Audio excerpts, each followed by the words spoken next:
Today is Tuesday, 23rd February 2021. Welcome to another edition of the Star Morning Show on Star Television. We're broadcasting live on Channel 21 from our Media One Center here in Freetown. I'm your presenter, I am Alfie Bali. Our inspirational quote for today comes from Vincent Lombardi, which says the difference between a successful person and others is not lack of strength, not lack of knowledge, but rather a lack of will. Top stories in the program this morning.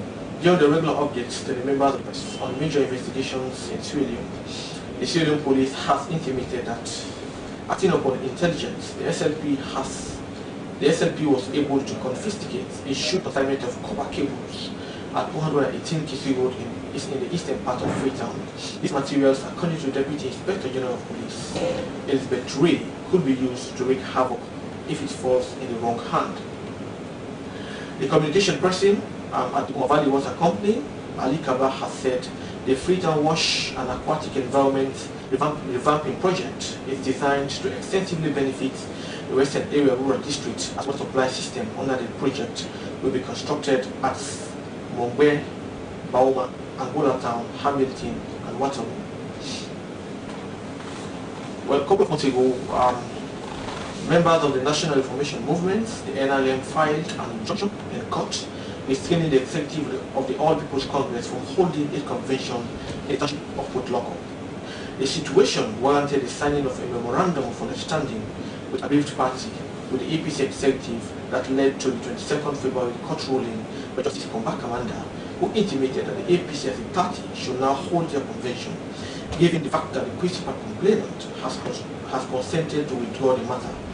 Well, with me in the studios, I have Alvin William. He's the National Coordinator, National Reformation Movement, and also Honorable Sirajin Rollins Kamara. He's the Chairman of the National Reformation Movement.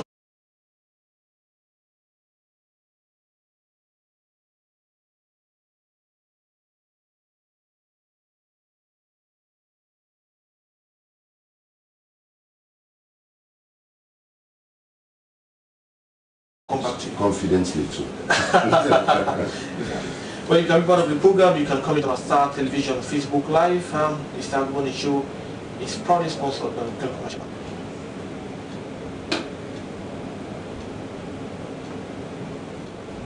There's only one place where you are always welcome, where you will always be part of the family, and you can always expect to find a helping hand. There's only one place where you will find a reliable partner for all your financial needs, and your funds will always be safe. It's only at Rokel Commercial Bank, because Rokel is more than a bank. Well, this is your bank, a bank that is resplendent with splendor. It characterizes greatness, and it has a history that is deeply rooted in banking in Sierra Leone. Over 100 years, this bank has been around, initially as Barclays Bank, and now as Rokel Commercial Bank, your bank. That's why our impact in the community is second to none. That's why we are expanding our branches to give you world-class service everywhere you go. We've expanded as far as Kailaun, Wilkinson Road, Fabi College, Uberforce, and look out for us very soon. We're going to go to the north. We're going to go as far as Kwendu very soon. When you look at our corporate online services, our SMS text banking, and of course, our Syncopo Plus, which cannot be rivaled by any.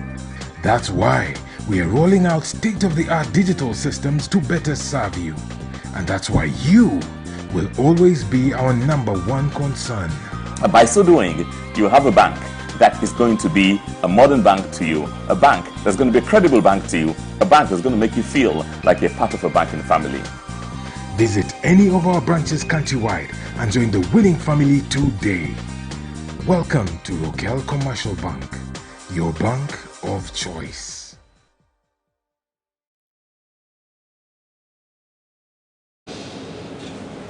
Thank you very much to the Rokel Commercial Bank, the bank of choice, and of course the bank that you can always bank with your monies and of course your investments being taken care of properly. You're still watching the Star Morning Show on Star Television. We are broadcasting from our 3 Mama Street series in Freetown.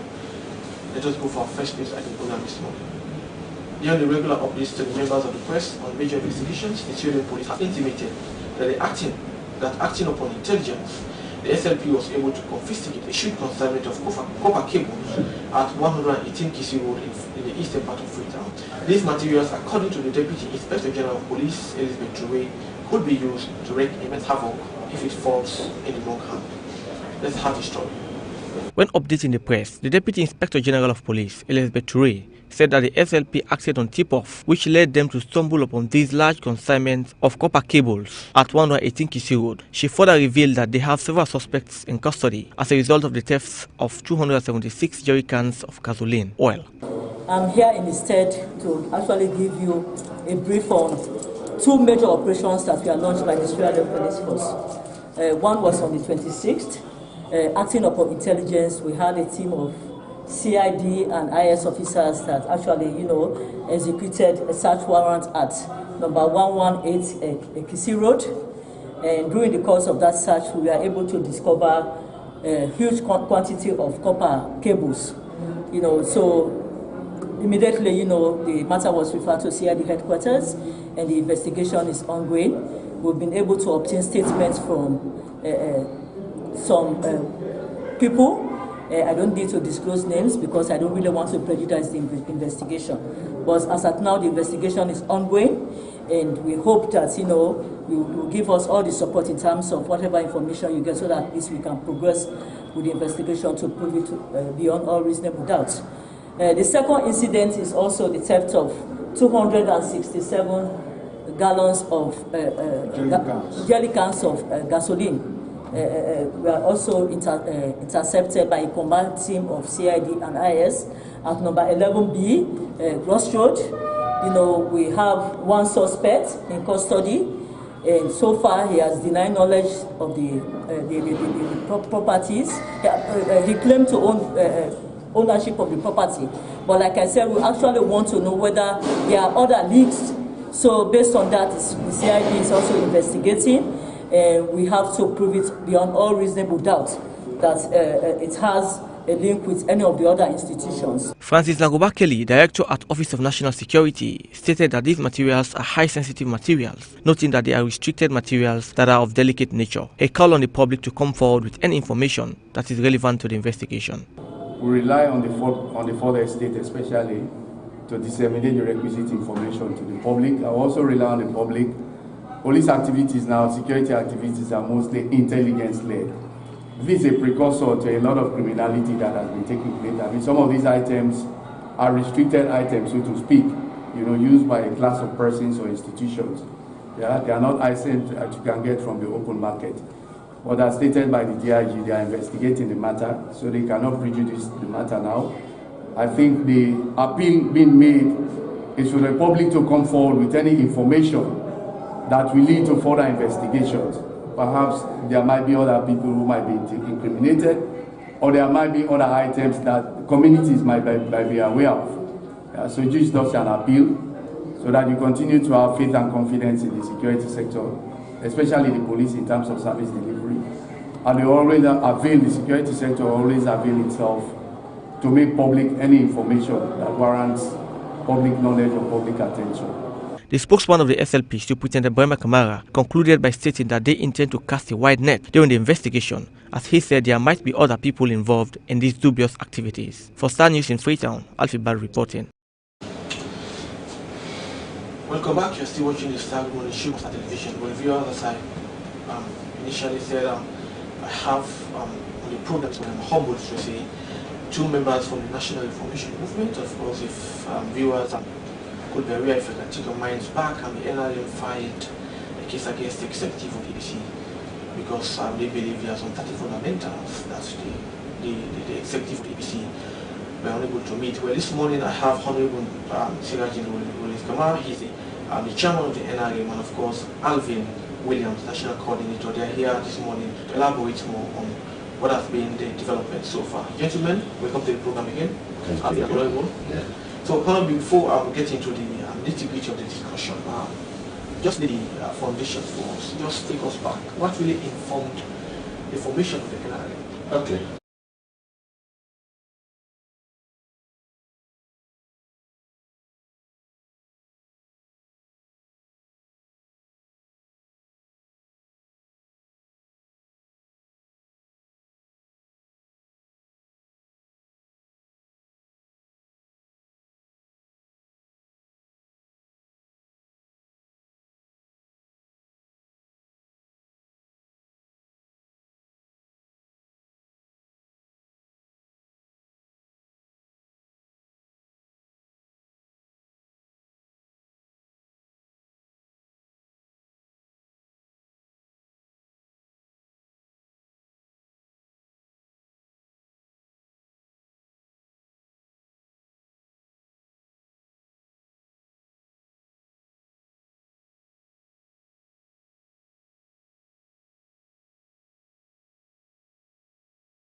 very much for laying that fantastic groundwork for the discussion. Let me just come to Melvin. You are the national Alvin Williams. You are the national coordinator for the NRM. Just to take you back, in terms of the formation of the NRM, before we get into the matter that we need to discuss. Before the NRM came into existence, as Honorable said, as a reformation movement, as a party that was advocating and agitating for some fundamentals to be met in the party, someone might want to say the creation of the NRM was a huge distraction to the party. It was individualistic. So I just wanted to know, as a national coordinator, how deep-rooted is the NRM in terms of the acceptance to the layman in the party today? Thank you very much.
That the NRM were asking for a lot of reformations. But what were the crux of the matter? Which aspects were the fundamental things that we are really asking for, the principal ones? The change of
in the President's Constitution, we have election stroke selection.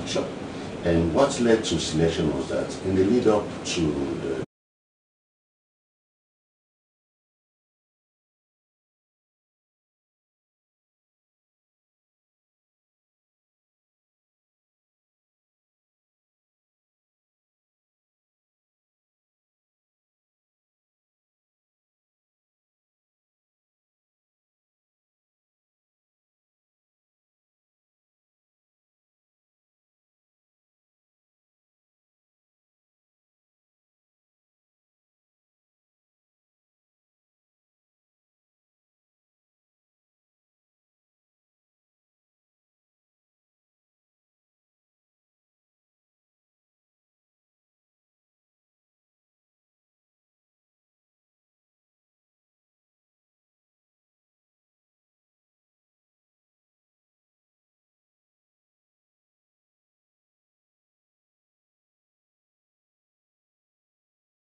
your party, the APC, to court.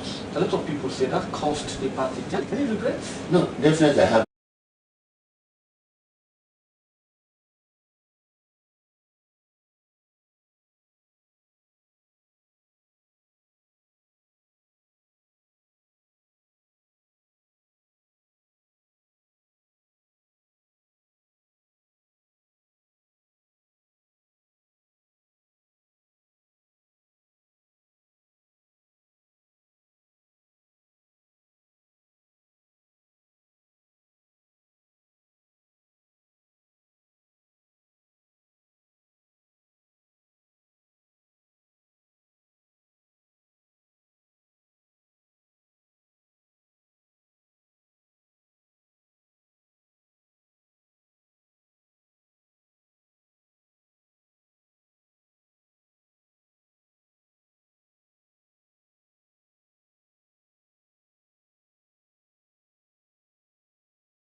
Logistical arrangements, the grounds have laid in. Yes, but it should have been cheaper.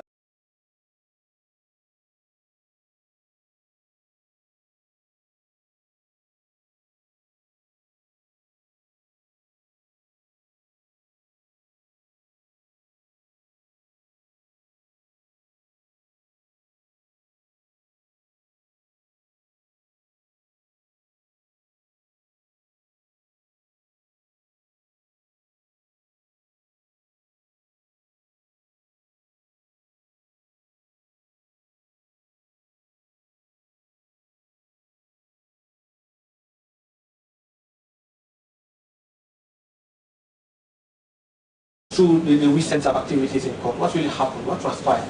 I have a correction to make, Sure. because the judge has not yet made a ruling. The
There seem to be some few outstanding grey areas that needs to be met. So there is not still light at the end of the tunnel. Let's just talk about the worst case scenario. I'm not trying to prejudice what the judge is going to do. But in the instance in which the judge decides to say, you know what, this case needs to continue in court, and some of you have decided to withdraw this, what's going to be the fate?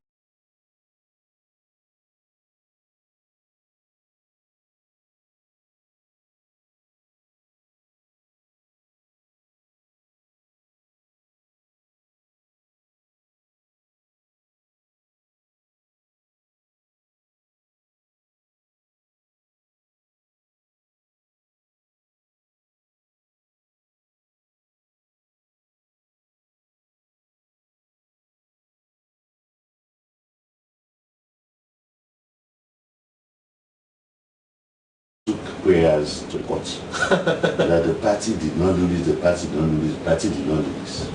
About 7 or so. The party said, okay, yes, we agreed.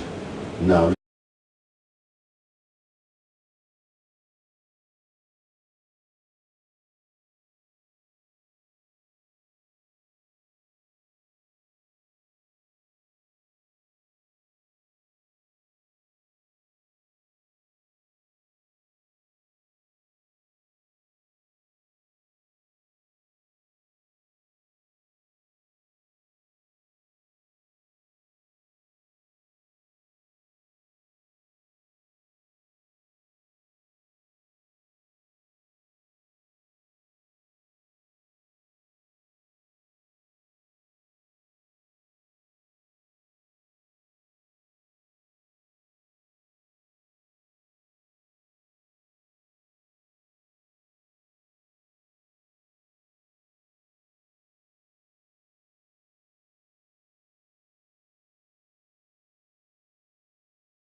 there seem to be some legal arbitrage that seem to be looming around.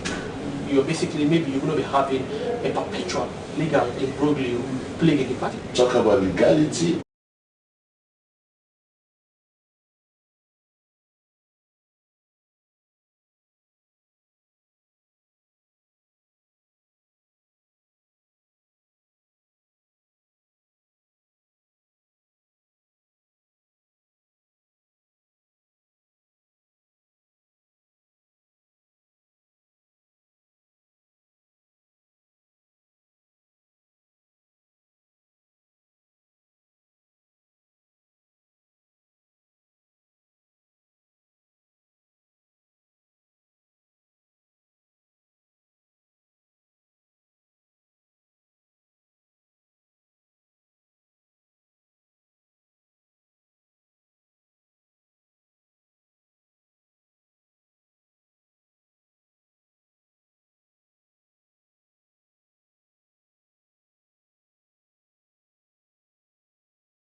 Some common sense approach here, but don't you think maybe we'll talk about some political interference? Maybe someone will say you perfectly lay the grounds for that. In the first place, the NRA utilizing an opposition lawyer to be someone to lead your case was a bad idea. It wasn't. It wasn't. It has been a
what's going to be the future outlook? I mean, one critical question that comes to mind when you look at the complainant who seem to be dragging his feet in removing these keys and reforms as part of the NRM. So, as a national coordinator, don't you think this begs the question that the constitution or the formation of NRM was not really based on really what you're advocating, that is reformation, but rather you had some individuals within you who were basically individualistic, and now it is showing up.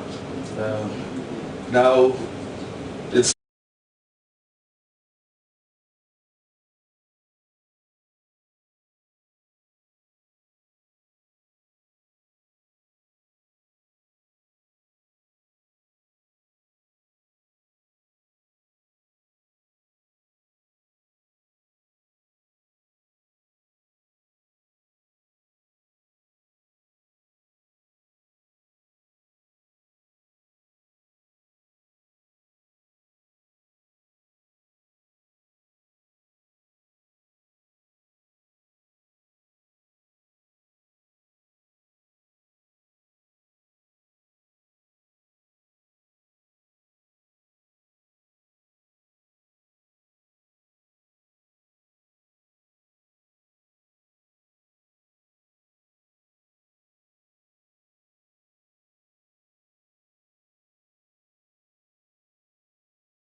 that this whole situation is now moving away, it's now graduating from an intra-party squabble to having a broader repercussion. There seems to be external political interference. Do you sense that?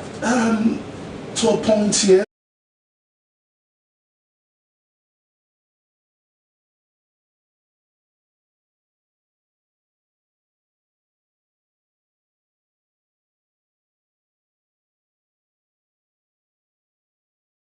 Oh, you're over. You're the one overhyping it. Really? Yeah, you're the one overhyping it. Ransom. It's a cause for concern. For a party.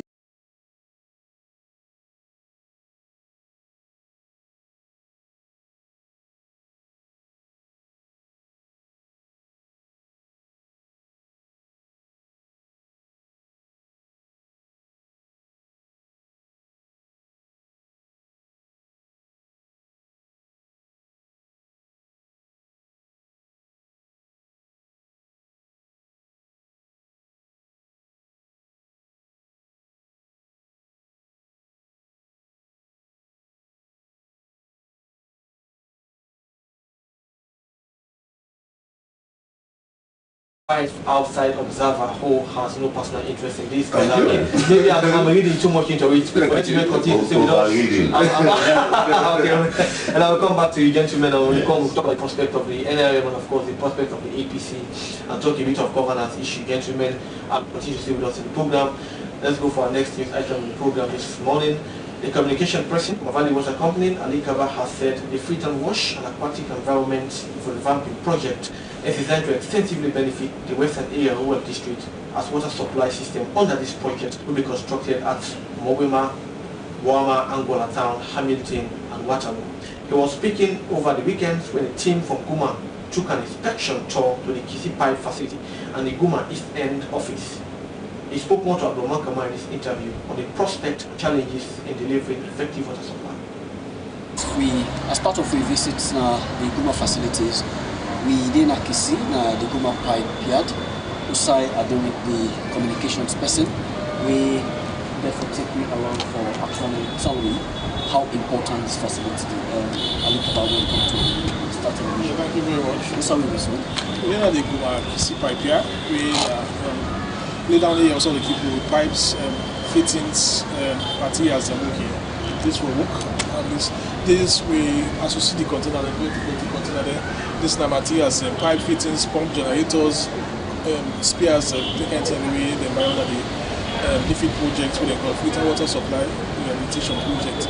That project they are not presently because of the COVID-19, but Guma gets access to the material because we get what they do under the project we like for fixed leak stem, domains extensions, so we can get access to the material for carry out their work. So basically, 150 containers, we get pipe fittings, all kinds of all sizes, pumps, generators, all kinds of things. So who are the manage this facility? Aguma presently the manage this facility because they can tell you the project is still on due to the COVID-19, but we get access to the materials for undertake the local project, so we will undertake under the project. Okay.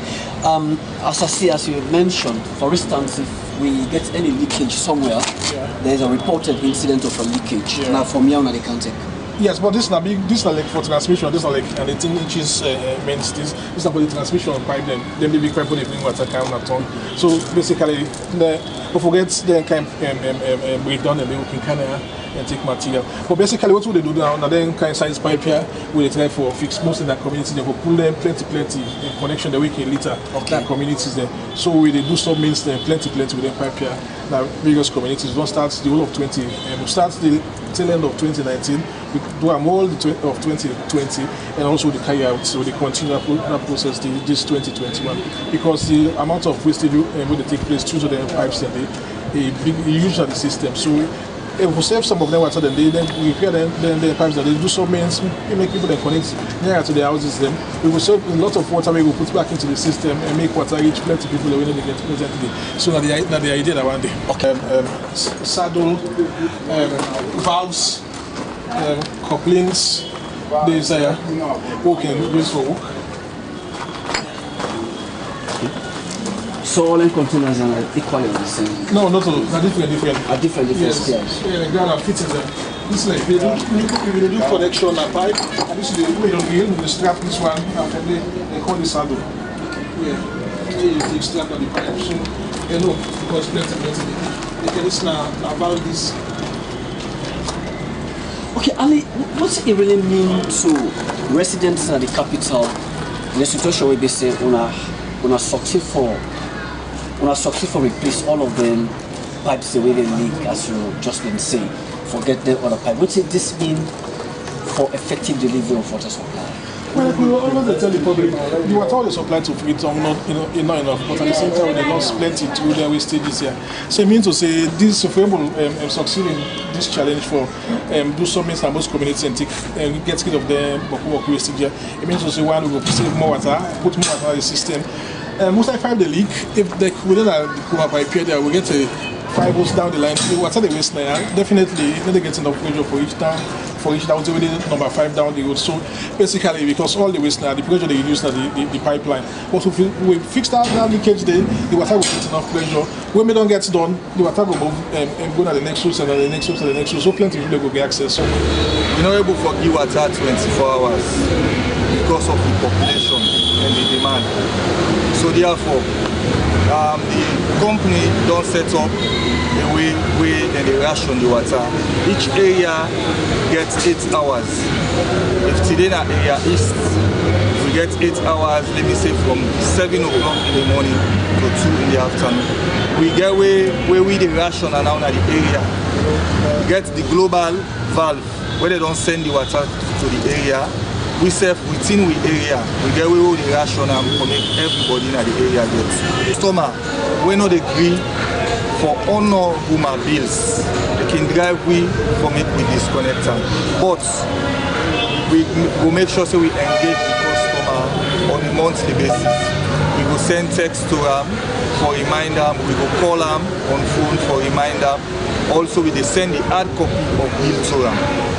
But some customer can dey like it will take 1, 2, 3 months, 4 months. They not dey pay. More especially domestic customers, we can tend for patience them because that then the service they for. Understand? But like when the thing go down, they go up to the tune of million, then we can say this no way, no, we send disconnection notice for them. When we send the disconnection notice for them, if again they no respond, then we can take the other way, say this, then we disconnect the customer. That thing now when we disconnect automatically, we disconnect them again, now the system, may the bill not the run.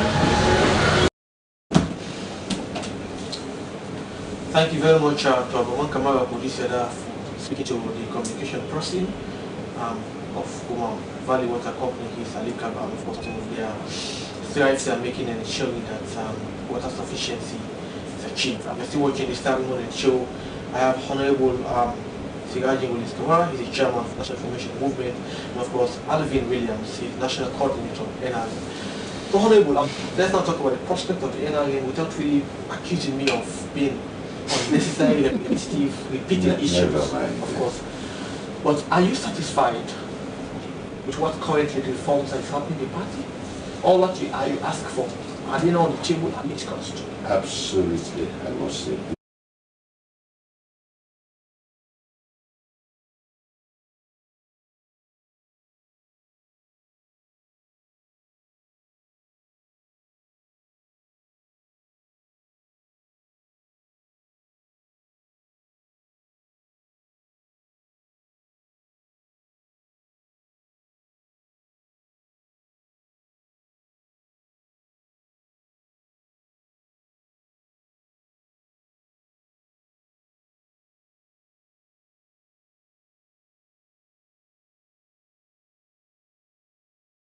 Mean the end of NRM? Oh, thank you very much. And there are still issues, of course, cannot be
bank and close watchers of the APC who will say the current makeup of the ACC, the current executive member, are we behind times? Of the ACC? Of the APC, I'm saying.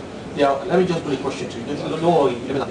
So they are way behind time. These are people now that are supposed to be taking the back seat, experience, and help guide the young people. And of course, if you look at the constitution of the NRF, you have very, very young and energetic people. Now, your campaign that you've embarked on has almost been achieved. Could we be seeing now the NRM members contesting for executive positions in the APC? Yes, any member of the NRM.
I don't know if you've come across it from the Political Party Registration Commission, PPRC. They are saying in that letter that the APC is restrained from going or taking part in your executive convention. Have you come across that letter?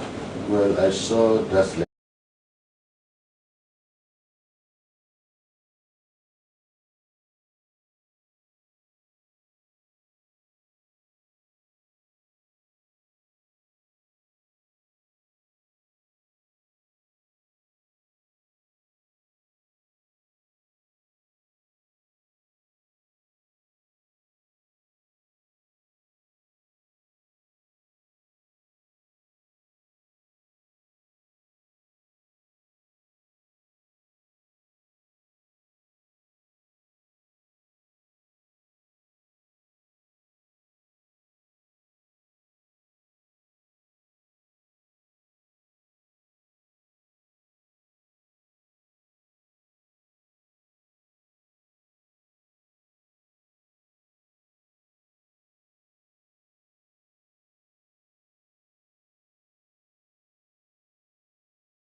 If I might add, there's this thing. Any village will open or they better not do it. An old man sitting down and see rather than the child that is climbing up.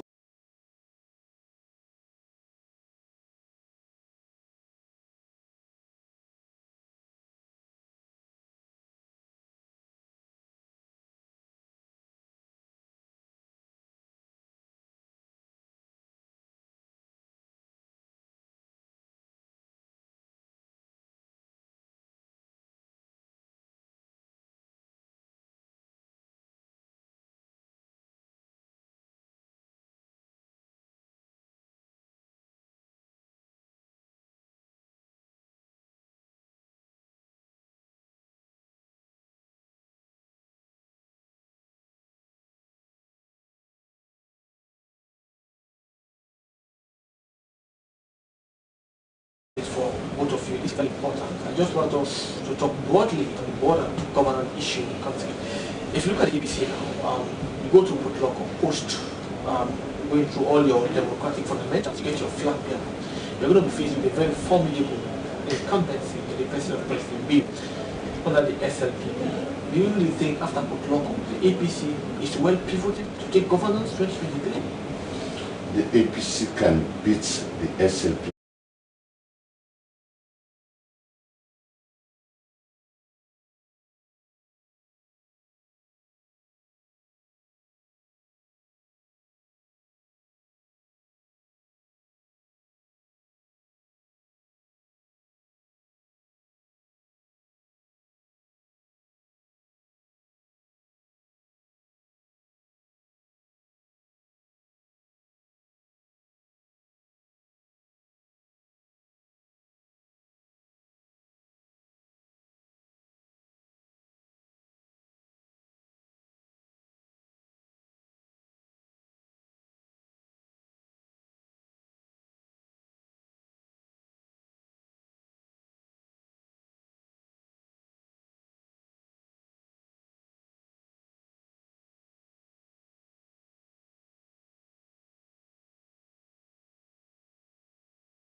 Being in Parliament, of course, I was fully there, I was quite at the president presentation.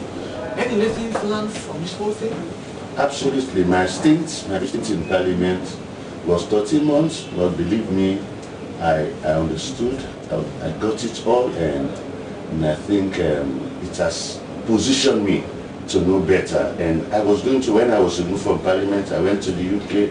I was going to go to civil society work again, or non-governmental work. I said, no, I have this taste, and I have to come back. And then you'll be like Will and Wilberforce, who wanted to quit Parliament to go to missionary work. You know, so, but he ended up spending 27 years in Parliament advocating for the liberation of slaves. And so I think I will have to have another bite and see what we need to, especially in terms of these laws, you know. And for me,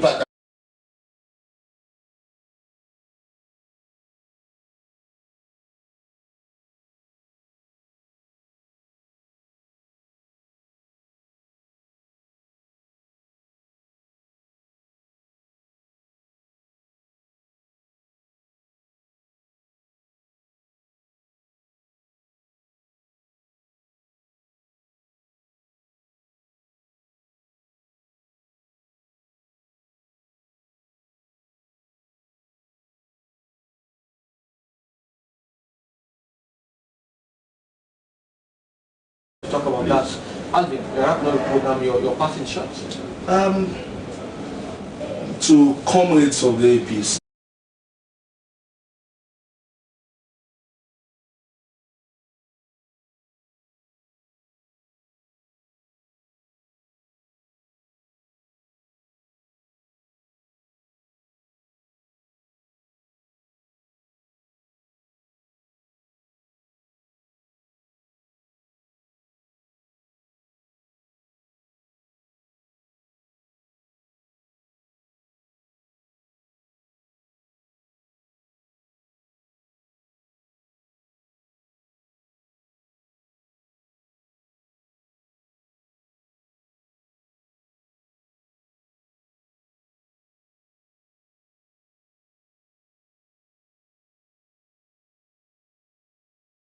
Alvin Williams.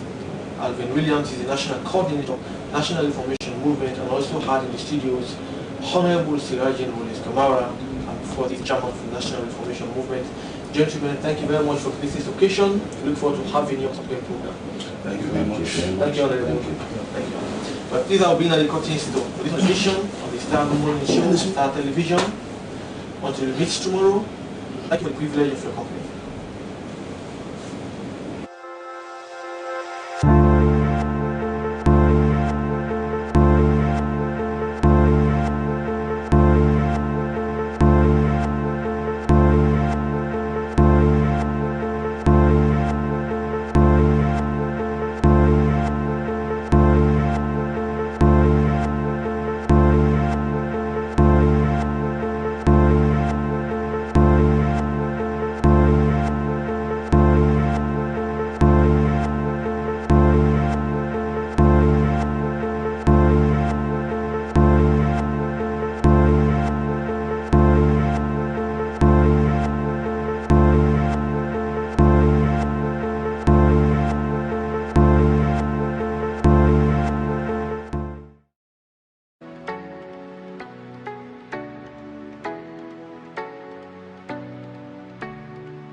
This is Star Television on Channel 21. I am Leonora Jawara. Welcome to the National News Bulletin. And first we have a look at the top stories. The Sierra Leone police has intimated that acting upon intelligence, the SLP was able to confiscate a huge consignment of copper cables at 118 Kisi Road in the eastern part of Freetown. I'm here instead to actually give you a brief on two major operations that were launched by the Sierra Leone Police Force. One was on the 26th.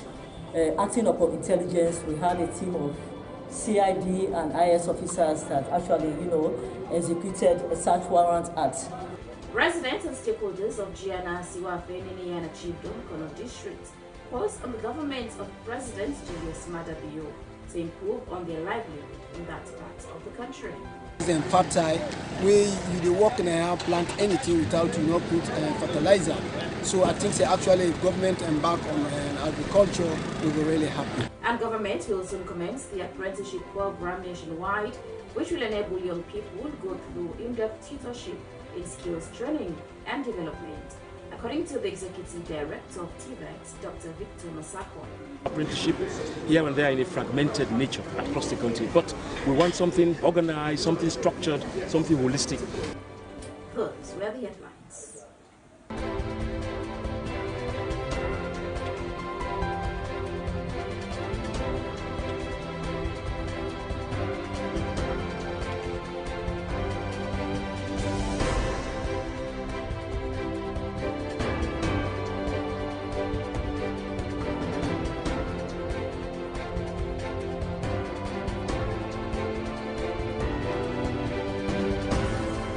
Now let's get you details of the news.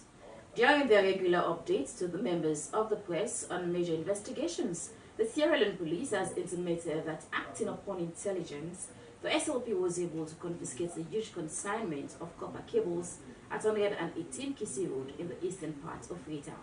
Now these materials, according to the Deputy Inspector General of Police, Elizabeth Toure, could be used to wreak immense havoc if it falls in the wrong hands. Alfie Barry takes up the story. When updating the press, the Deputy Inspector General of Police, Elizabeth Toure, said that the SLP acted on tip-off, which led them to stumble upon these large consignments of copper cables at 118 Kisi Road. She further revealed that they have several suspects in custody as a result of the thefts of 276 jerry cans of gasoline oil. I'm here instead to actually give you a brief on two major operations that were launched by the Sierra Leone Police Force. One was on the 26th. Acting upon intelligence, we had a team of CID and IS officers that actually, executed a search warrant at number 118 Kisi Road. And during the course of that search, we were able to discover a huge quantity of copper cables. So immediately, the matter was referred to CID headquarters, and the investigation is ongoing. We've been able to obtain statements from some people. I don't need to disclose names because I don't really want to prejudice the investigation. But as at now, the investigation is ongoing, and we hope that you will give us all the support in terms of whatever information you get, so that at least we can progress with the investigation to prove it beyond all reasonable doubt. The second incident is also the theft of 267 gallons of jerry cans of gasoline. We are also intercepted by a combined team of CID and IS at number 11B, Ross Road. We have one suspect in custody, and so far he has denied knowledge of the properties.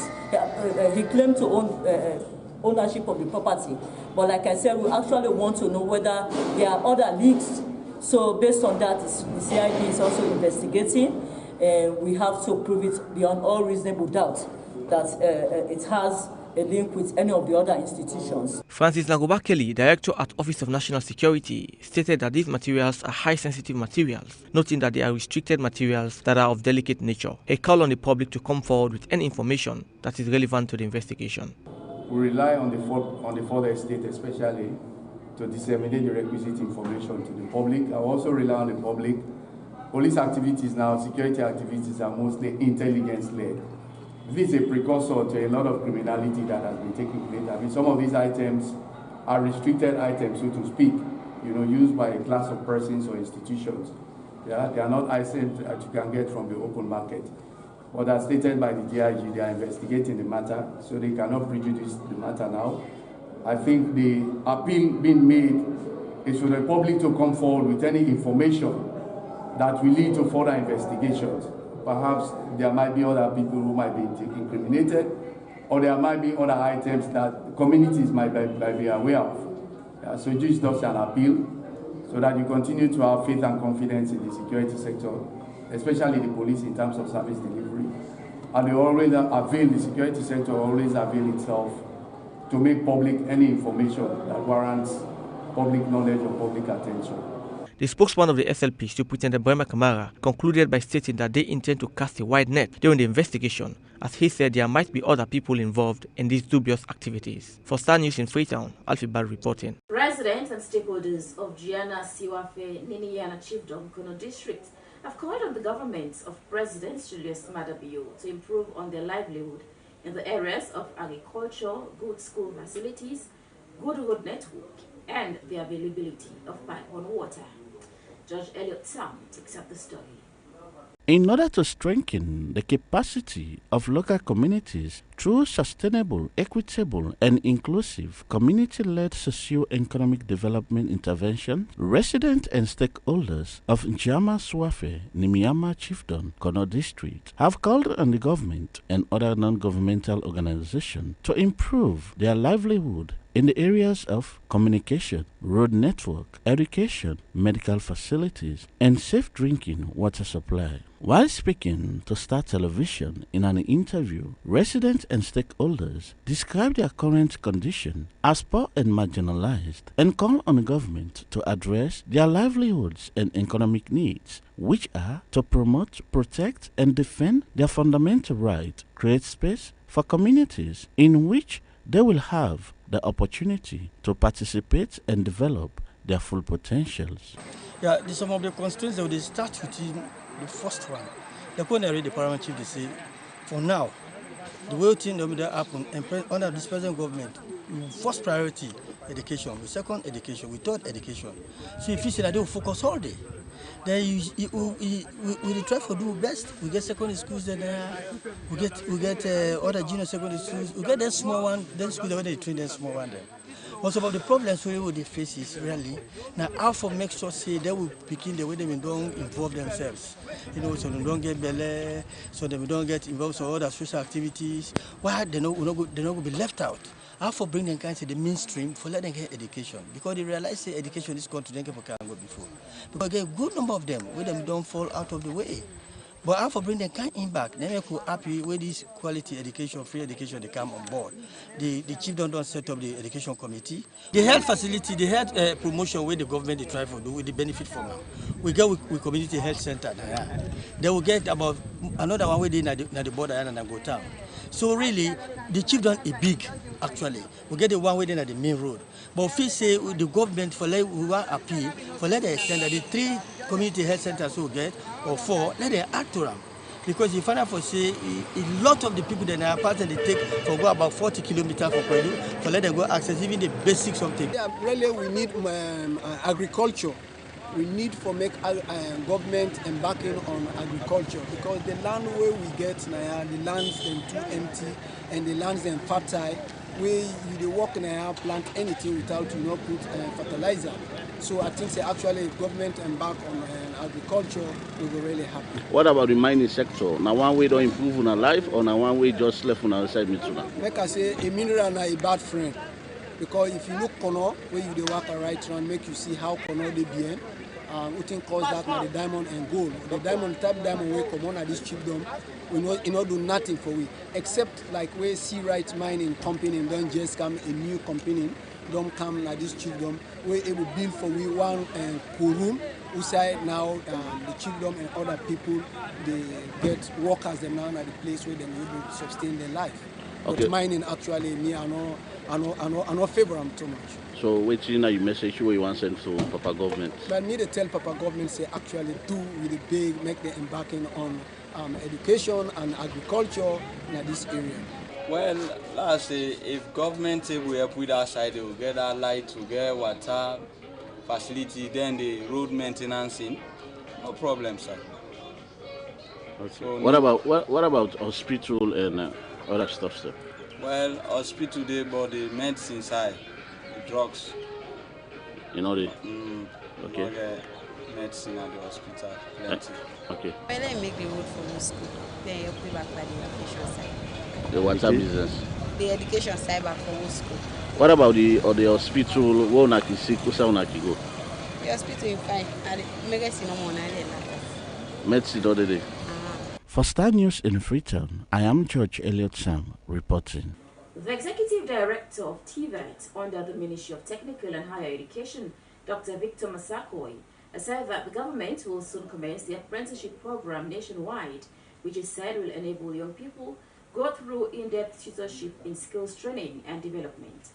He made this disclosure during the launch of the 4th phase of the Employment Promotion Program by the German Corporation at the Radisson Blue Hotel in Freetown. Alfie Baggy compiled this report, read by Elizabeth Campbell. When making a statement during the launch of the Employment Promotion Program, the Executive Director for TVET, Dr. Victor Masakoi, commended the German government and the European Union for launching the EPP program, which he said will help to engage young people and help increase internal revenue. On the next step for skills development for young people, Dr. Masakoi hinted that they will be launching a national apprenticeship program, which he said the policy framework has been laid and the consultant will soon commence operation. The TVET sector was neglected for years, and so as a result of that, with the coming of this new government, one of the areas that they wanted to focus on was to ensure that we provide the requisite skills development for young people across the country. But then in providing the skills development for young people across the country, you also want to look at another aspect of it, which simply means, because skills development basically is not like the grammar school type of education. It's more, you expose somebody to 20-30% theories, but then the rest of the 70-80% is about practical things. And so we want to introduce what we call the apprenticeship policy in this country. People do apprenticeship here and there in a fragmented nature across the country, but we want something organized, something structured, something holistic that can be done in Falaba, that can be done in Bo, in Kenema, in Mageni, and in Kono, as the case may be. Hello. So we are going to have transportation provided to all those media houses the we are invited. the apprenticeship, but particularly Tibet trainees across the country. And that one is going to start hopefully very soon. We have started the process. We have done the TOL for the consultant, and B, once we get the resources from government, we are going to ensure that we work with our partners. And immediately after this launch, just now I was speaking to the EPP4 coordinator, National Programs Coordinator, Dr. Zimmerman, and he said there is a possibility there that we can work together to put that policy together. And also, my friend, I just want to say that no organization, no government, even in a family, you cannot function well without policy, something that is going to guide you, like a framework that is going to guide the step-by-step things that you want to do. And so that's why this policy and a host of other policies within the Tibet sector. For me, when I leave this office, I want to look back and say, okay, well, when I was there, I achieved A, B, C, D, E for young people in this country, so that at least we have something to do, something that is not just going to benefit them individually, but that is going to benefit every young person in Bombali, in Kono, in Bo, in Kenema, collectively, and for the country at large. Dr. Masakoi noted that this apprenticeship program will pivot young people in an advantaged position in terms of acquiring the requisite skills that are germane to the current job market. He concluded by noting that upon completion of the program, it will engender young people to immensely serve as the middle-level power of the economy. Compiled by Alfie Barry, read in the studio by Elizabeth Kagbo. While you're still watching the news bulletin here on Star TV, now in a bid to know how residents at College Town slum community have been coping with challenges in their community, our reporter Yero Jallo visited the community and spoke to some residents in this interview.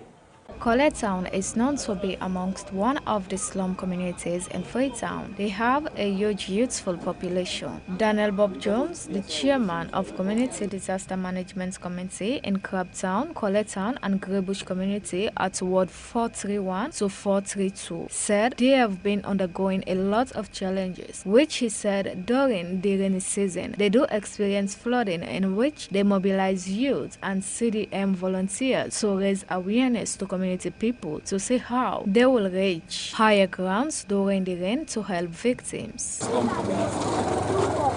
Or get challenges they will be facing during the rain and during the dry as well. During the rain, we can experience flooding, understand? Of which we came for mobilize youth and community to train them as CDMs volunteers. We came for raise awareness to people and to see how they can reach higher ground during the rain. So in case flooding happen in the community, we call them, let them go at the evacuation center we identify as community level. During the dry as well, we also raise awareness to people because we get fire incidents we can call our community. This community, our community, we don't get a vast experience of fire. We don't happen in this community. We don't kill the kingdom. We don't take lives. So, but from 2009, we didn't continue to happen to me. We experienced that. We don't get mudslide, we don't kill people then. We don't get flooding, we don't destroy lives and property. So we now, as a CDMC, volunteers and community, we always go from each and every zone inside the community, because there are 5 zones in this community. Raise the awareness to people and to say this period of time, from now on, slowly see what you do, how to manage to report them properly. During the dry season, they usually experience fire incidents, which has led to the loss of lives. He further stated that since 2009, they have engaged community people by sensitizing them on how to control their homes to avoid disaster in the community. He went on to call on the government and Freetown City Council to come to the electrical property in our house, they find out what happened, they people be able to identify what happened. For now, we do see yes, pretty soon, 2 months from now, we'll approach to the rain. We get some drainage system we actually filled up with kinds of waste we don't already. We want, for example, enlarge with drainage system so that in case it happens to rain all over for the day. Previously, when we get called back, now we don't get called back today, we don't come, now we don't get up beside the drainage area, still blocked. We want for movement and how to mobilize community as to when community landlords will come together, because we're on that right now for we people who can't help me, so that we will enlarge the drainage so that we don't get flooding again around the area. These are the challenge for now. But then definitely we want the government and the Freetown City Council attention to kind of community, because we need for transforming community, but we all can do it together because government is no longer good one. So what we're going to do as CDMC people in the community, we bring the awareness to people in the community, say, if you get somebody who can help you, the community one will start already. Another challenge the chairman then highlighted was poor drainage facility in the community, which he said CDMC has engaged house owners such as landlords and landladies to contribute some amount of money as a starting point. He went on to say they need expansion for the drainage so that the water will have easy access without flooding. For Star News. Well, that's all we have for you in the National News Bulletin 5. Thank you so very much for watching. I am Leonora Jawala. Do stay with us if you can.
In loving and affectionate memory of a dear wife, mother, daughter, sister, and a friend, Mrs. Salimatu Mansari, who passed away 5 years ago on the 22nd of February 2016. She was formerly of number 15 at Desania Street, Brookfields. 5 years have gone so soon, but your memories are still fresh. You are still dearly loved, and we still missed you a lot. Continue to rest in peace. Sadly missed by your husband, Mr. Saliu Mansari, sons, Madi Kaba, Jordan Yusuf, mother, Mrs. Fatu Bangura, brothers, Mr. Jibril, Mr. Ibrahim, and Mr. Aruna, and sister, Mrs. Musu Samuels. May your soul continue to rest in perfect peace.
So a two-way street, you say, but how does it affect us and the way we view and share information online? So how does this deal impact us? Then it means that users at least will get their news ecology back. So Facebook will stop being just cute cat pictures and will once again be a place where news is shared and discussed. That is a good thing, and certainly payment flowing to media producers is a good thing. But I think the news ecology has been radically disrupted in the last little while, and I think there is a global appetite for regulation and a global appetite for Facebook and Google and others to pay something for the news that is linked to from their platforms. And I think this is just one step in that process. And as you say, there's a global appetite for regulation. It's not just Australia, Canada and the European Union are also considering similar legislation. But what implications then for freedom of expression and access to information? Well, I think we need to stop thinking of Facebook as just a communication platform. It's a business that happens to have communication and news on it. So in that context, Facebook is within its rights to withdraw news, but it also starkly reminded Australian users that it's happy to use them as a political football in a negotiation to pay as little as possible to news producers. So I don't think that's a good thing for users, but I do think it's a stark reminder that we need to hold on to. Thank you very much for talking to us, Tama Lever, Professor of Internet Studies at Curtin University. We appreciate your time. Thank you. And still ahead on the News Hour, a concrete decision that's causing uproar why environmentalists say plans for a cement factory in Indonesia is threatening farmers' livelihoods. Plus, NASA unveils breathtaking video of its rover touching down on the red planet. In sports, the ice hockey player who says he's the victim of intimidation tactics from the Russian government.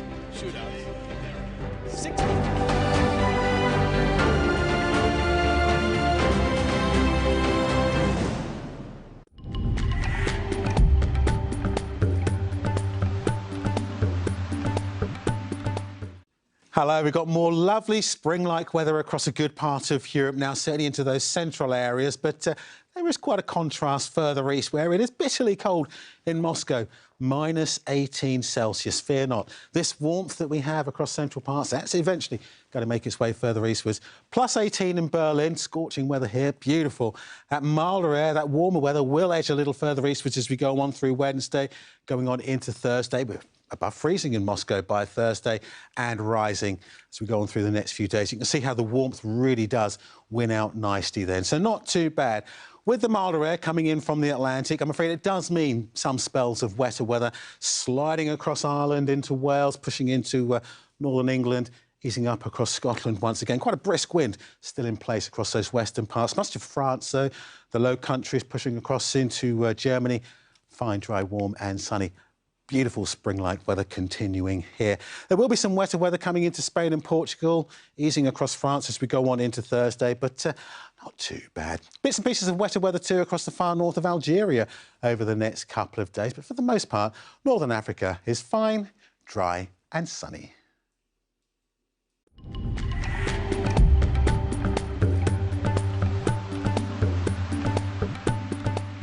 In India, identity politics are on the rise. What we're seeing is the construction of partitions in hearts and minds of millions of people across the country. And there's a dark side. Hindutva is reducing the great philosophical majesty of the Hindu faith into something more like the team identity of the British football hooligan.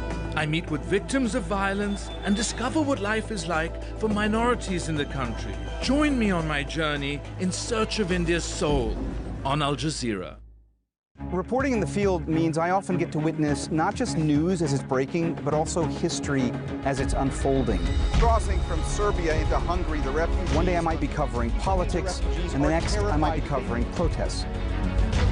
But what's most important to me is talking to people, understanding what they're going through so that I can convey the headlines in the most human way possible.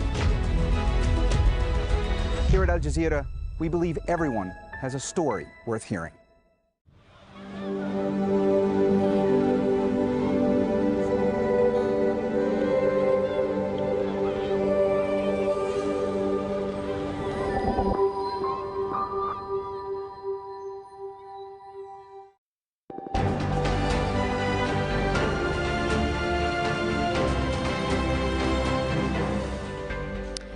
You're watching the News Hour on Al Jazeera with me, Fuli Batibo. A reminder of our top stories. The United States has imposed new sanctions targeting Myanmar's military leaders over this month's coup.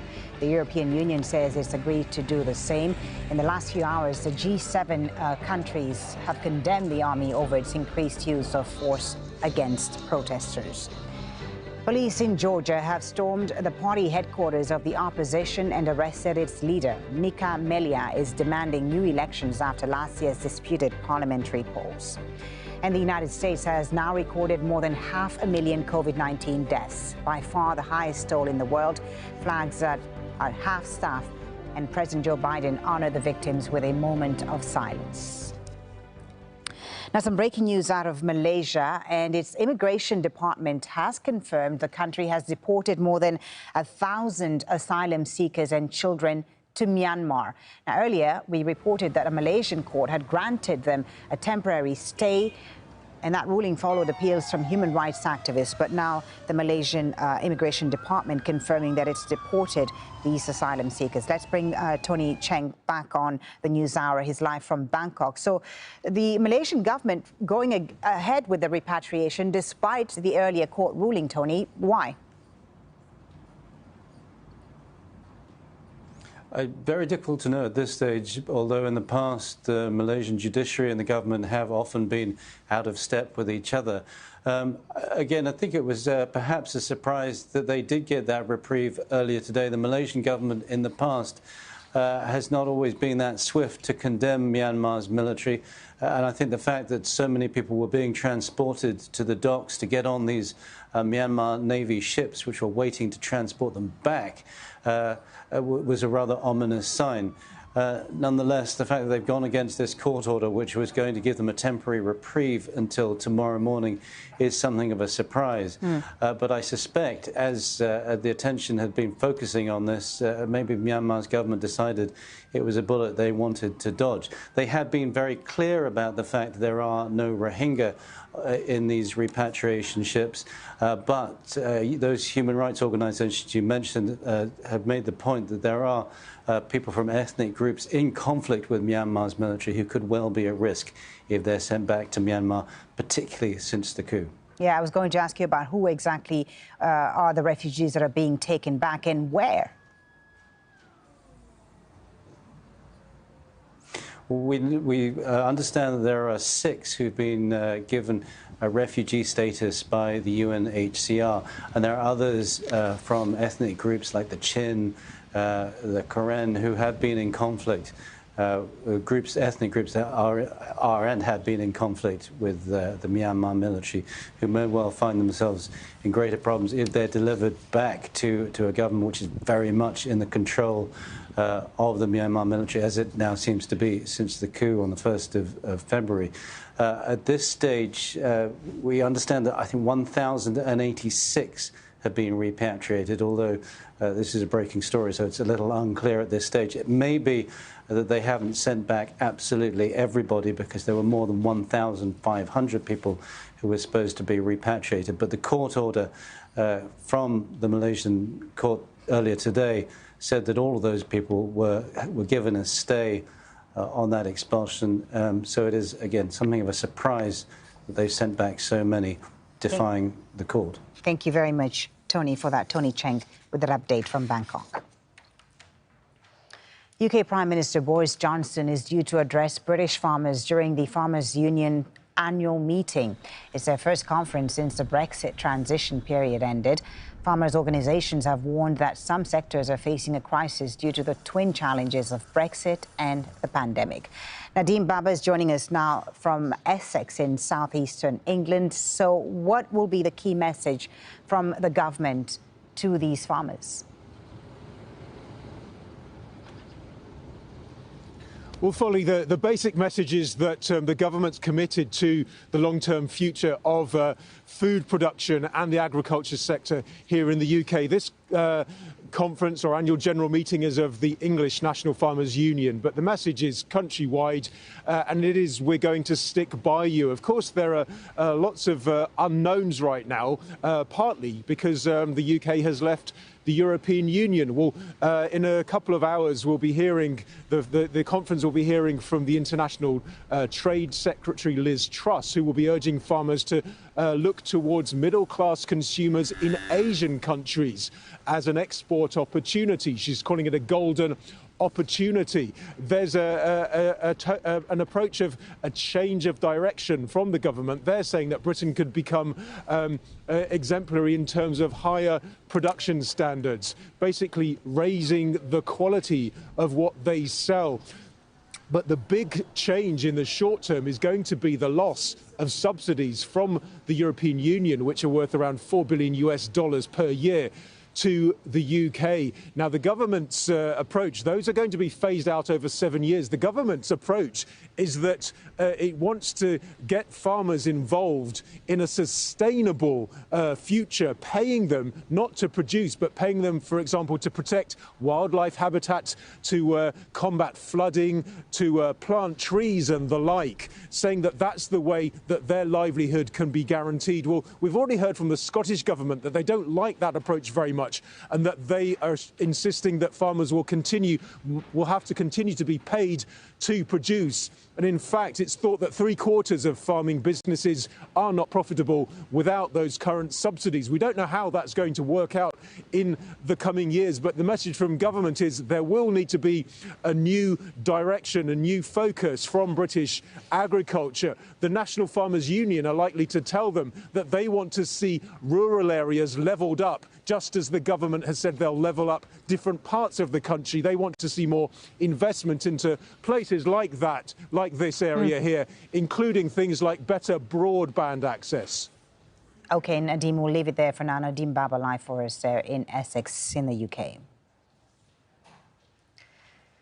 The World Wildlife Fund is warning that 1/3 of freshwater fish species face extinction. It could have devastating consequences for the 200 million people across Asia, Africa and South America who rely on freshwater fish as their main source of protein. The industry employs 60 million people worldwide, generating $100 billion a year. The WWF says populations of giant freshwater fish have declined by 94% in the last 50 years, and numbers of migratory freshwater fish have fallen by 76% in the same period. Let's speak to Stuart Orr about this. He's the global freshwater lead at the Worldwide Fund for Nature, joins us via Skype from Switzerland. Thank you very much for being with us, sir.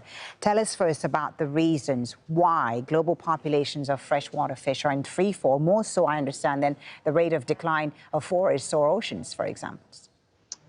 Yeah, that's correct. We have to remember that freshwater environments are only 1% of the entire Earth's surface. And as this report highlights, 51% of all fish species on the planet are in freshwater.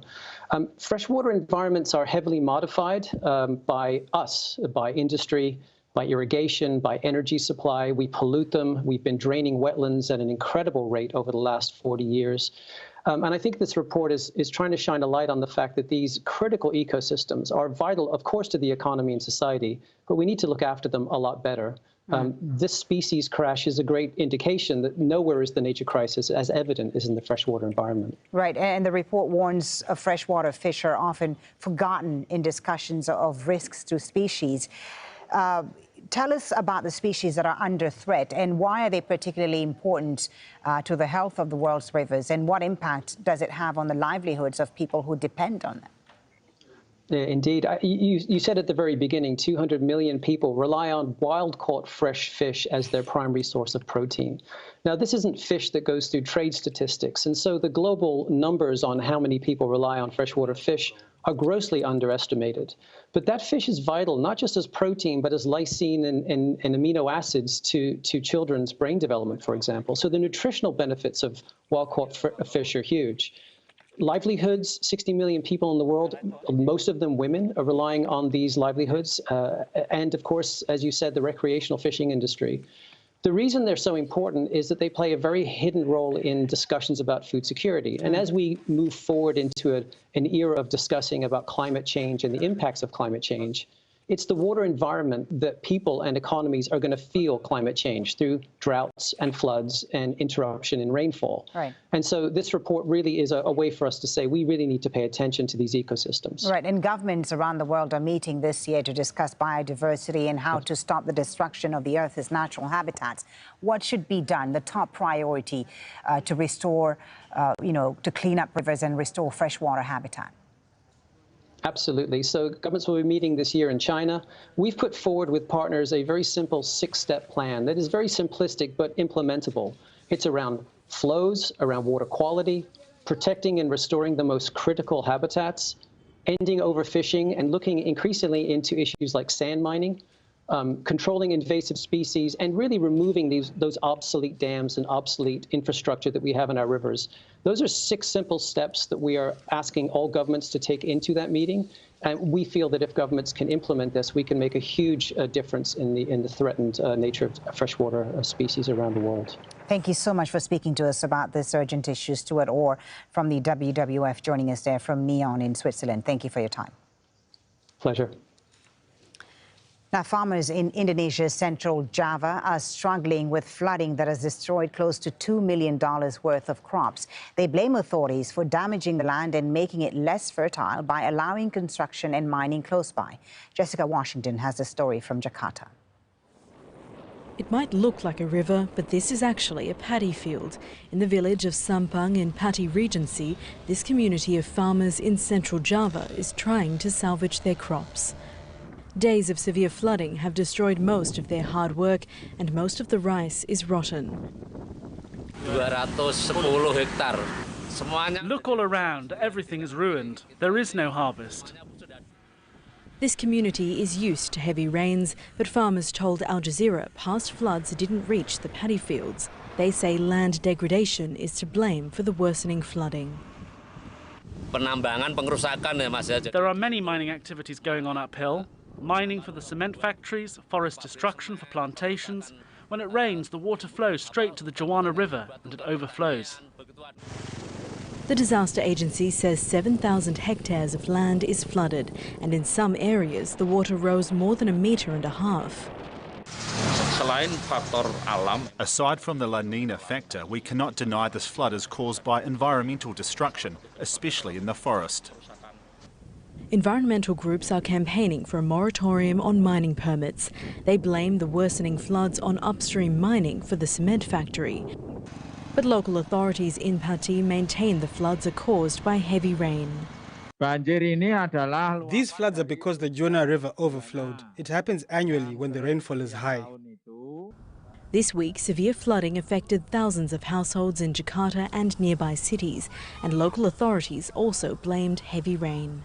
Flooding in Java causes millions of dollars of damage every year in Jakarta and in smaller cities, and authorities are often reluctant to make the connection between environmental damage and the worsening floods. In Pati, the local government says it will give seeds to the affected farmers, but the farmers are still concerned. If it continues like this, all is lost. We can't plant again now.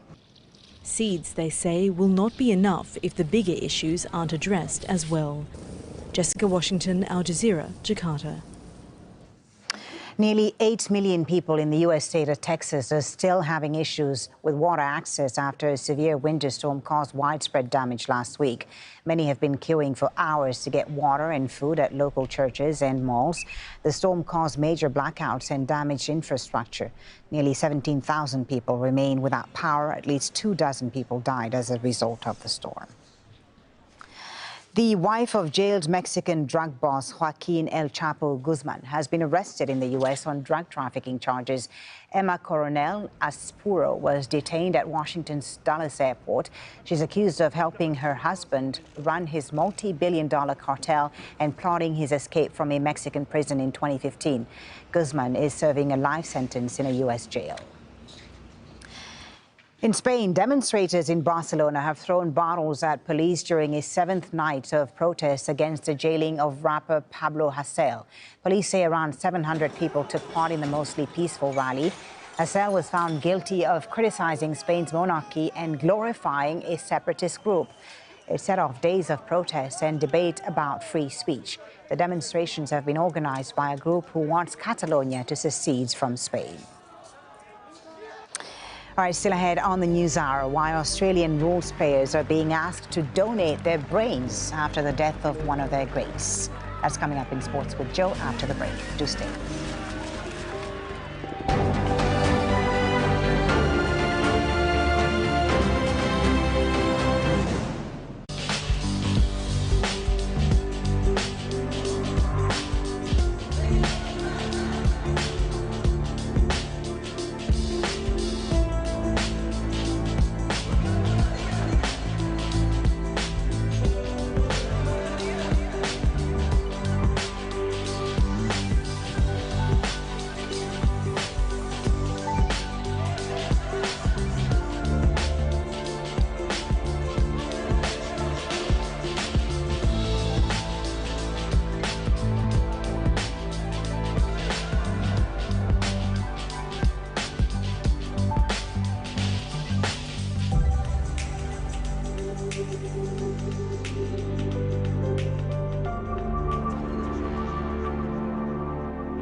Now, for the first time, the U.S. Space Agency has captured a Mars landing on video.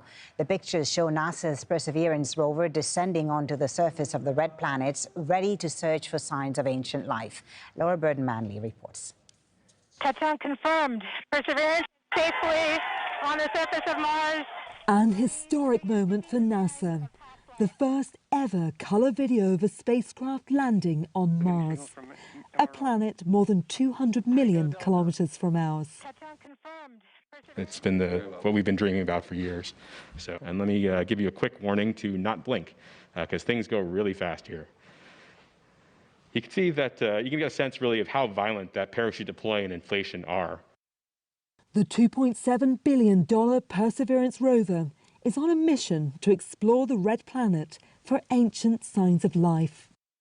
It was a nail-biting moment for scientists who had to wait several minutes to receive the signal that it had successfully landed on the Jezero crater. That's said to be an ancient riverbed that's carried water billions of years ago. It's not just video of Thursday's landing that NASA had released. This is the microphone that was part of the EDL camera system. I invite you now to, if you would like to close your eyes and just imagine yourself sitting on the surface of Mars.